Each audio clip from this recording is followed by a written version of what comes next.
3 a.m. hits different when there's nothing left to manage, no distance to create, no silence to retreat into, no next move to plan. Just the dark. And the specific weight of a specific name that keeps arriving uninvited. Not grief exactly. Something sharper. The kind of awareness that only surfaces when the day's noise is gone, and the system that was running the protection program finally has to go offline. Why does the avoidant who seems so certain about the distance they needed lie awake at 3 a.m. unable to explain why? Why does clarity arrive at the worst possible hour, when there's nothing left to do with it? What is actually happening inside someone who built their entire relational life around control? When the control runs out and the truth moves in? Most people assume the avoidant doesn't feel this. That the same detachment that made distance possible also makes the 3 a.m. quiet survivable. That assumption is wrong in a way that matters. By the end of this video, you will understand exactly what the avoidant experiences in those unmanaged hours, what breaks through, what it costs, and what that 3 a.m. awareness means. About the reality of what existed between you. Subscribe now, because this channel gives you the kind of understanding that most people spend years trying to find on their own. Here is what most people believe about the avoidant at 3 a.m. They believe the avoidant is fine, or that whatever they feel is minor, quickly managed, back, under control by morning. The assumption is the detachment is total. The suppression works even in the dark. The same system that made the withdrawal possible keeps everything contained. That belief misunderstands how the suppression system actually operates. The avoidance deactivation system requires cognitive resources to run. It requires active maintenance, the ongoing generation of distancing thoughts, the selective focusing on flaws and incompatibilities, the redirection of attachment-related processing away from conscious awareness. During the day, those cognitive resources are occupied. Work, motion, distraction. The constant input of a functioning life provides the raw material the suppression system needs to keep its program running. At 3 a.m., those resources go offline. The day's noise is gone. The distraction is ended. The system that requires active fuel to maintain the distance between the avoidant and their own emotional reality has run out of what it needs to keep running. What surfaces in that silence is not manufactured. It is what has been there the entire time. Underneath every exit, behind every withdrawal, inside every moment where genuine connection was available and the pattern chose distance instead. The 3 a.m. awareness is the suppression system's failure mode, and what it reveals in that failure is the most honest version of what the avoidant actually carries. Here is the mechanism precisely. During REM sleep and in the hypnagogic state approaching, sleep, the prefrontal cortex, which governs the suppression of emotion, reduces its activity significantly. Research in effective neuroscience consistently documents that emotional memories, particularly those associated with loss, are processed most actively in this state. The avoidance system, which runs on prefrontal suppression, loses its primary tool. The 3 a.m. feeling is not the avoidant becoming more emotional. It is the avoidance emotional reality emerging in the absence of the suppression that was containing it. What emerges is specific, accurate, unmediated. There are 5 phases that describe what happens in the avoidance internal experience from the moment the 3 a.m. awareness begins to the long aftermath that follows.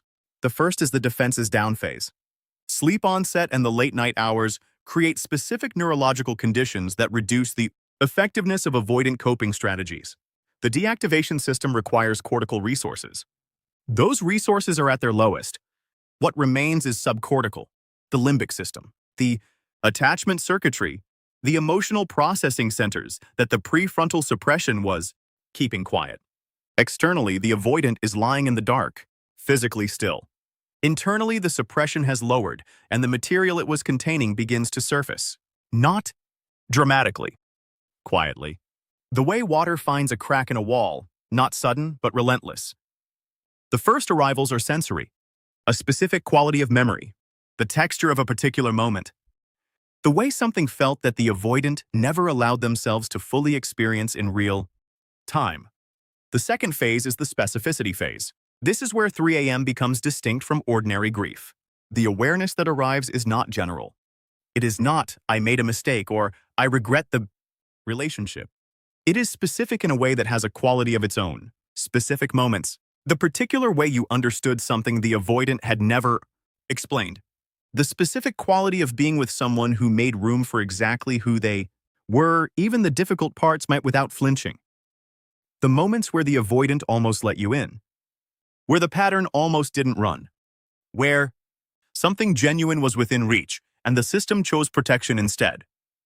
Those moments arrive at 3 a.m. with the kind of clarity that daytime noise prevents. Internally, this specificity is more destabilizing than abstract regret would be. Abstract regret can be managed.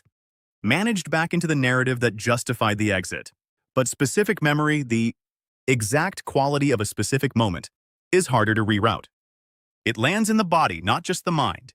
The emotional dynamic in this phase is the avoidant encountering what was real, not as an idea but as a felt experience, arriving in the only hours when the system cannot prevent it. The third phase is the inventory phase. With the defenses down and the specificity registered, the avoidance mind runs an accounting that it has been successfully avoiding during daylight. Not a deliberate accounting, a gravitational one. The mind moving toward the weight it has been kept from by the suppression system's work. What was this actually? What was available here that has not been available anywhere else? What did this person bring?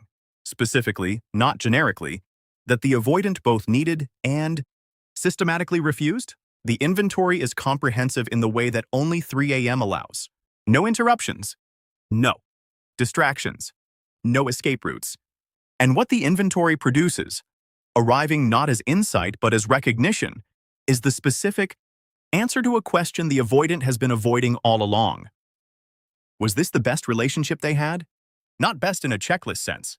Best in the sense of where was I most known? Where was I most real? Where was the possibility of becoming something more than the pattern most present? The answer arrives in the dark, and it has a shape. The fourth phase is the cause-confrontation phase. This is the most psychologically significant phase, and the one that makes the 3 a.m. experience distinct from ordinary nocturnal grief. The avoidant arrives at a specific confrontation that their system has been routing around. Throughout the separation, the cause of the loss is themselves. Not circumstances, not incompatibility, not the relationship being wrong.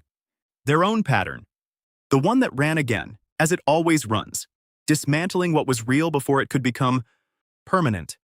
This confrontation does not arrive as an articulate thought. It arrives as a feeling with a specific texture. The specific discomfort of being the author of something you regret. The particular weight of having had the ability to choose differently, many times across many moments, and having the pattern choose instead. Externally, the avoidant lies awake, perhaps reaches for the phone and puts it back. Perhaps writes something and deletes it. Internally, the self-concept that has been protecting them from this confrontation, I am someone who needs space, who is built differently, who wasn't wrong to go, is under its most direct assault, because the 3 a.m. awareness doesn't accept the self-concept's defense. It just holds the truth. And the truth is, you had this. And you lost it. And the only variable that made the difference was the pattern. The fifth phase is the morning management phase. Eventually, the night ends. The prefrontal cortex comes back online. The suppression system reloads. The deactivating cognitions that were offline in the dark find their footing again. By morning, the avoidant is managing. The specificity of the 3 a.m. awareness is not gone, but it is contained again, filed again, routed again. But here is what is different now. It happened. The awareness was there. Real. Felt. Undeniable.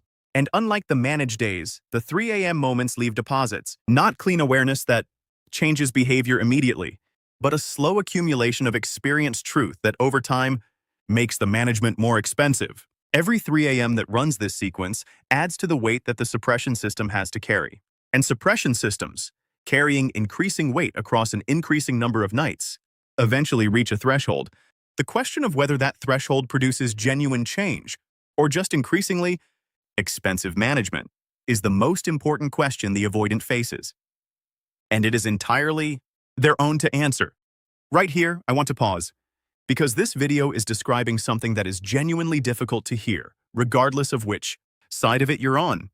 If you've ever had your own version of the 3 a.m. moment, lying awake, running the inventory, holding the weight of something that didn't work, I want you to say something in the comments, not the full story. One sentence. What does 3 a.m. feel like when you're carrying something this specific?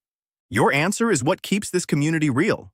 And it might be exactly what someone 3 months behind you needs to read at 2 a.m. on a Tuesday. Most people, when they understand the avoidance 3 a.m. experience, feel one of two responses: compassion that pulls them toward making themselves available. If they're hurting like this, if the awareness is this real, maybe now they could receive what they couldn't before. Or satisfaction, a sense that the pattern is finally encountering its own cost in a form that can't be fully managed away. Both responses, while understandable, miss what this moment is actually asking of you. The 3 a.m. experience is real. The avoidance feeling is genuine. And none of that changes what it would cost you to be available for it in the way the impulse of compassion suggests. Because here is what happens when the avoidant reaches out from a 3 a.m. state and finds you still available. The night ends. The morning management system comes back online. And the reach that was made from genuine nocturnal vulnerability gets processed by the daylight system, which will route it back into whatever narrative makes the reaching manageable, explainable, and not necessarily requiring change. You become evidence that the loss was temporary, not permanent, which restores the exact assumption that was making the 3 a.m. awareness so acute. The grounded response is not cold. It is honest. You hold the understanding that their 3 a.m. is real without making yourself the resolution to it. You allow the weight to belong to them, fully, without your availability absorbing any part of it, because the weight is the only thing capable of building the pressure that genuine change requires. 5 principles govern how you hold this understanding with clarity. The first is called nocturnal empathy without availability. You can feel genuine empathy for the avoidance 3 a.m. without being present in it. Nocturnal empathy without availability means you hold understanding, full, honest, even warm. Understanding, without translating that understanding into contact. The empathy is internal. The availability is not on offer. Both can be true simultaneously. Holding both is not cruelty. It is the most mature emotional position available. The second principle is called your own 3 a.m. accounting. You have had versions of this too. The nights where the weight of the dynamic arrived without the day's management available. The specific quality of carrying something that wasn't being adequately addressed. Your own 3 a.m. accounting is the honest examination of what those nights contained. What they were telling you, what they were asking for, what you did and didn't do with what they revealed. That accounting, done honestly, is what closes the chapter in a way that stays closed. The third is called suppression cycle recognition. Understanding the morning management phase, the way the avoidance daylight system reloads and recontains what the night exposed, protects you from misreading nocturnal reach as the arrival of permanent change. A reach from a 3 a.m. state is real but not yet durable. Suppression cycle recognition means you require evidence across the full cycle, not just in the night's honesty but in the day's sustained behavior, before you update your assessment of what has changed. The fourth principle is called the 3 a.m. redirect for yourself. When your own 3 a.m. arrives, and it does, for everyone moving through something significant, you have a choice about what you do with the hours. The redirect is specific. Instead of letting the night's clarity generate behavior directed toward the avoidant, you let it generate clarity directed at yourself. What do you want? What have you been telling yourself that the night is now contradicting? What version of your own life are you building? And does the 3 a.m. reality confirm that you're building it in the right direction? The night's honesty is a resource. Point it inward. The fifth is called dawn momentum. The morning after a significant 3 a.m. realization is one of the most psychologically fertile moments available, because the clarity generated at night is still slightly accessible before the day's noise reclaims it. Dawn momentum is the practice of capturing that clarity in some form. A note, a decision, a specific forward action, before the management systems of ordinary, functioning reload. Not to act on everything at once. To record the honest thing, so it stays visible when the day tries to talk you out of it. Here is what the avoidance 3 a.m. is confirming that you deserve to know. What existed between you was real enough to break through the most sophisticated suppression system a human nervous system can build. Real enough to surface in the only hours when the system loses its resources. Real enough to produce specific memory, specific inventory, specific confrontation with the specific cost of the specific pattern. That is not a small thing. That is the measure of something genuine. You don't need the 3 a.m. to validate what you already knew, but you have it. You don't stay up measuring your worth by what keeps them awake. You go to sleep knowing yours. You don't make yourself available to resolve their nocturnal awareness. You let it do the work it was always going to have to do, in the dark, without you at the cost. That was always theirs to pay. Zoom all the way out. The 3 a.m. experience is not unique to avoidance. It is the universal human experience of the night removing the day's management and making space for what is actually true. Self-worth is not built by being someone's 3 a.m. realization. It is built in the hours and days when you are too genuinely invested in your own life for the question of what keeps them awake to be the primary one in your own mind. Emotional intelligence is not the ability to understand what the avoidant feels in the dark. It is the ability to let that understanding inform your decisions without letting it make your decisions for you. Personal power is not being worth someone's sleepless night. It is sleeping well. Not because you feel nothing. Because you have done enough of your own work that the night brings you clarity, not chaos. Direction, not desperation. The quiet honesty of someone who knows exactly what they're building and is genuinely at peace with the fact that they're building it without anyone's permission. They're awake at 3 a.m. with the weight of what the pattern destroyed. You're building the life the pattern was always keeping them from having with you. Build it. If this video reached into something, if it named the specific quality of weight you've been carrying or explained something about someone you've been trying to understand, leave one sentence in the comments. What did this one clarify? And if you want to understand what happens after the 3 a.m., what the avoidant does with what they feel when morning comes, whether the cycle can break, and what genuine change looks like from the inside versus what it looks like from the outside, the next video is already there. It goes exactly where this one ends. Go watch it now.